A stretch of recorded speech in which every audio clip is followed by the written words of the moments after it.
As my daughter's favorite Disney princess would say, For the first time in forever. the Fed is finally getting serious about inflation. So we saw a surprise three-quarter hike last week after that red-hot inflation report. We were expecting a half point, but after that CPI report, the markets essentially priced in expectations of a three-quarter hike, which essentially gave the Fed permission to move forward with the more aggressive stance.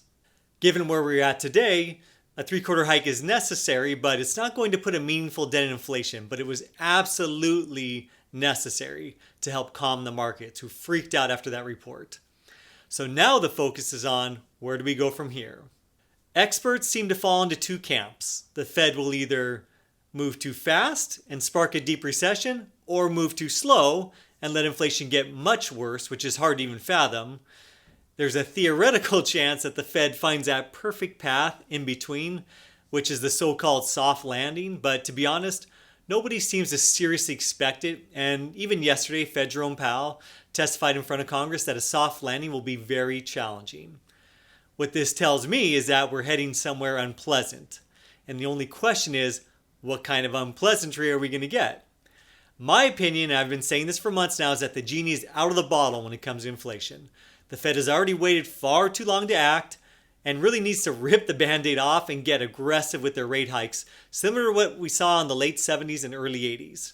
Yes, if they do that, the odds are extremely high we'll end up in a recession in that case, but a recession is favorable to prolonged periods of high inflation, especially since inflation right now is hitting consumers hard in the four categories a household typically has little ability to control: utilities, gasoline, groceries, and electricity.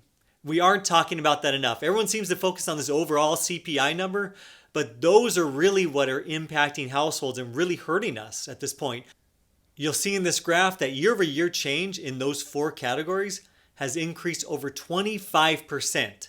Yes, 25% over the last 12 months. That figure is uncomfortably close to the misery we saw in the late 70s, where it was over 25%. On a positive note, mortgage rates have rallied since that ugly CPI report came out and recovered most of their losses, which is a big relief for homebuyers actively writing offers. The market seems to think that the Fed is finally going to do something about inflation. Mortgage rates seem to be right now at an inflection point, so it'll be interesting to see where they go from here. But we'll continue to keep you updated every week on the real estate market and the economy as a whole. So thank you again for tuning in and have a blessed day.